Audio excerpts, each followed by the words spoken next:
France Leblond, directrice adjointe des services techniques et de la logistique pour le CIS de la Montérégie-Est. Je suis en charge du volet hôtellerie et donc du développement durable. Le comité, en fait, on commence notre troisième année. La première étape, ça a été de s'entendre sur le mandat qu'on voulait donner à ce comité-là, un petit peu la fréquence des rencontres et tout ça. On a contacté plusieurs personnes, en fait, chaque direction, pour essayer que chaque direction se nomme un représentant qui pourrait venir à raison de 4-5 fois par année discuter de développement durable et santé environnementale. Lors de la première rencontre, on s'est entendu ensemble, on a fait un petit remue-ménage pour le choix du nom et on a donc commencé à écrire ensuite notre plan d'action.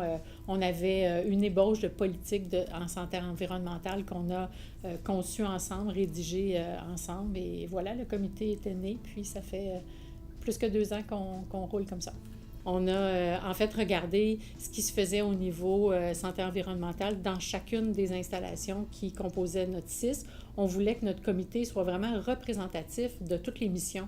Donc, on touche le volet jeunesse, le volet hôpital, centre d'hébergement, CLSC, pour essayer de faire un tout, puis que les gens se reconnaissent tant dans nos actions que dans la vie du comité comme tel.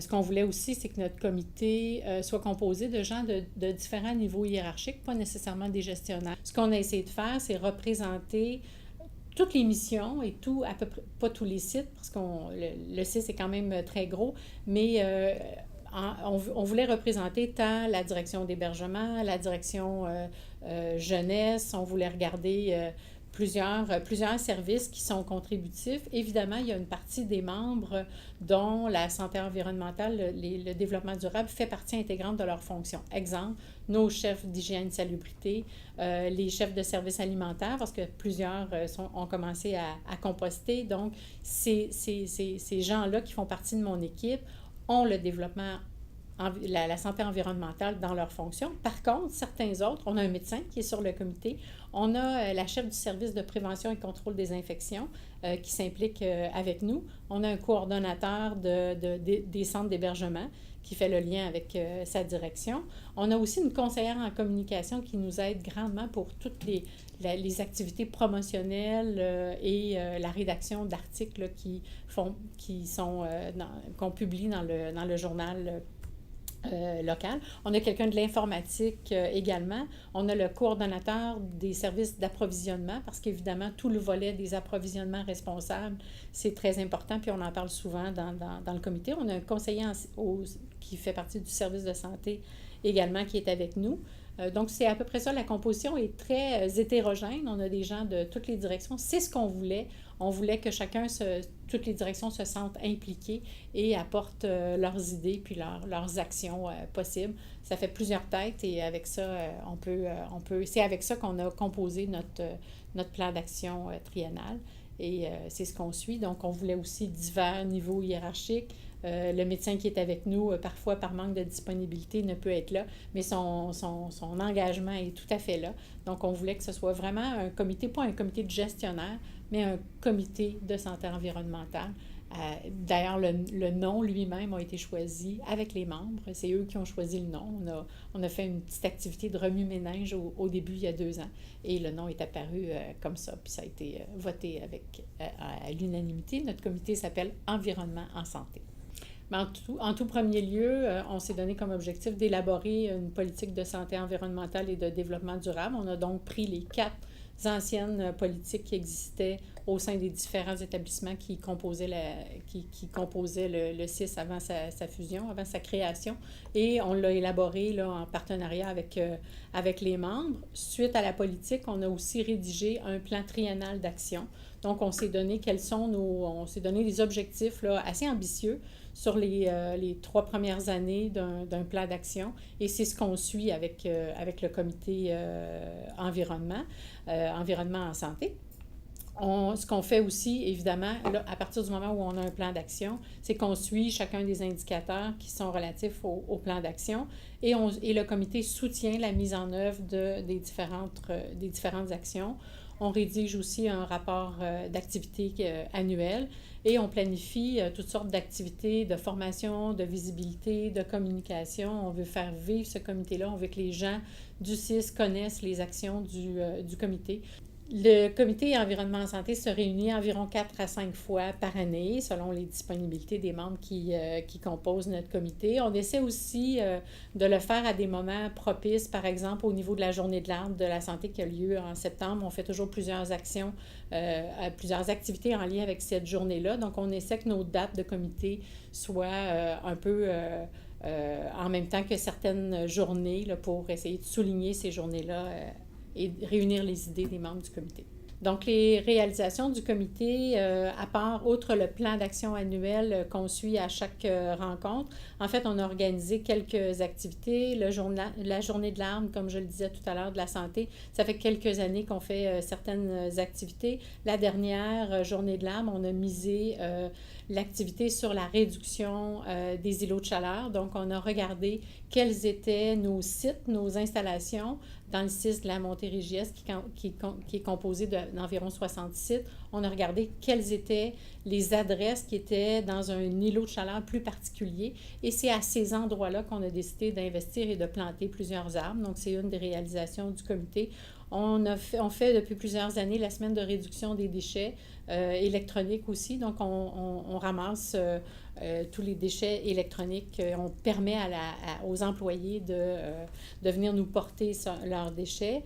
On a créé aussi des plateaux de travail, deux plateaux de travail qui étaient anciennement dans nos anciens établissements, celui de Pierre Boucher et celui de Richelieu-Yamaska, en partenariat avec 2 organismes communautaires.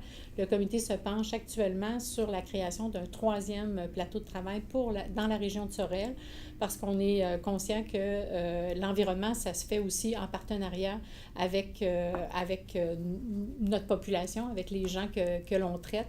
Donc, quand on s'allie des organismes communautaires, et que nos actions en environnement, en santé environnementale, ont aussi des bienfaits au niveau de la santé de notre population, bien, on trouve que c'est gagnant. Donc, le comité se penche là-dessus. Évidemment, on a plein d'actions en lien avec la gestion des matières résiduelles. C'est le gros de nos activités. On a créé un fonds vert 6 où toutes les économies, toutes les redevances que l'on reçoit pour du papier, pour du carton, pour des métaux, tout ça, c'est déposé dans le fonds vert où on peut investir faire de nouveaux investissements en santé environnementale. D'ailleurs, c'est par ce fonds-là que nous sommes à même de pouvoir avoir l'expertise de Nathalie Robitaille qui nous accompagne par le biais de Synergie Santé Environnement. Donc, c'est un choix de l'établissement d'investir en santé environnementale et d'être accompagné par cette entreprise-là et Nathalie qui nous accompagne au quotidien. En fait, ce que je pense qui serait aidant, c'est si les membres du comité devenaient vraiment des agents multiplicateurs au sein de chacune de leurs directions. Parce que, bon, on a fait plusieurs actions, puis je pense qu'on veut les amener vers le fait de consulter vraiment les employés qui font partie de leur direction respective pour essayer d'aller un pas de plus. C'est sûr qu'en environnement, on fait un petit pas à la fois.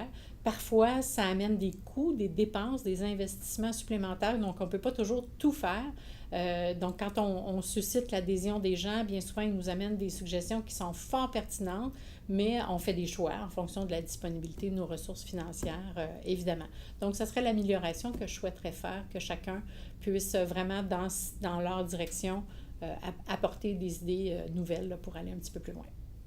Donc, dans les bons coups, en fait, dans les réalisations qui sont intéressantes pour le comité, ne serait-ce que l'adoption de notre politique en santé environnementale et développement durable, on a procédé à une consultation auprès de toutes les directions et du comité de direction qui était très enchanté qu'il y ait un comité qui soit formé et qui se penche là-dessus. Donc, on a eu l'aval de notre politique assez rapidement.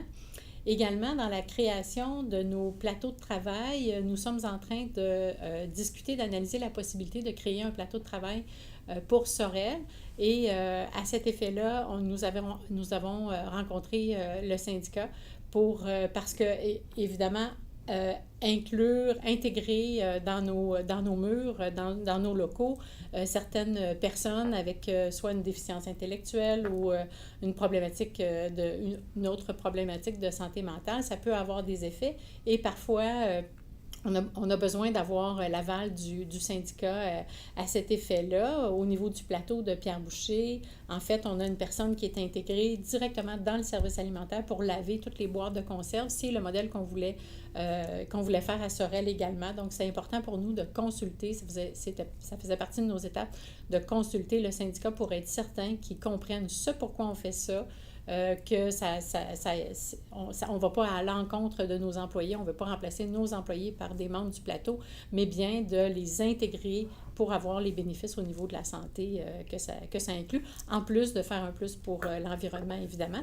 Ça a été un de nos bons coups. Également, on fait 2 activités de récupération des produits électroniques par année. Ça aussi, les gens participent beaucoup. On le fait dans nos plus grosses installations pour s'assurer d'en récupérer le plus possible. On fait aussi plusieurs activités de rayonnement, tant à l'interne qu'à l'externe. On écrit plusieurs articles. On a eu certaines visites de journalistes ou de journaux externes aussi qui ont vu les réalisations du comité, notamment au niveau de la récupération des plastiques. Donc ça, c'est vraiment issu du comité. Ça fait partie de nos actions en gestion des matières résiduelles. Je pense que ça résume nos principales bonnes actions. En fait, l'environnement, c'est très mobilisant pour les gens qui font partie du comité. Ces gens-là investissent non seulement parce que, on a demandé la participation de toutes les directions, mais c'est aussi parce qu'ils sont citoyens et ils veulent, la plupart du temps, ils investissent en environnement dans leur propre vie. Ils vont faire certaines actions en gestion de matières résiduelles, en compostage, tout ça. Donc, c'est facile de s'impliquer au niveau de l'établissement de santé. Et c'est aussi ça apporte probablement une grande fierté de chacun des employés de savoir qu'il s'implique au niveau du comité, mais aussi qu'il fait avancer certaines actions au niveau du CIS de la Montérégie-Est.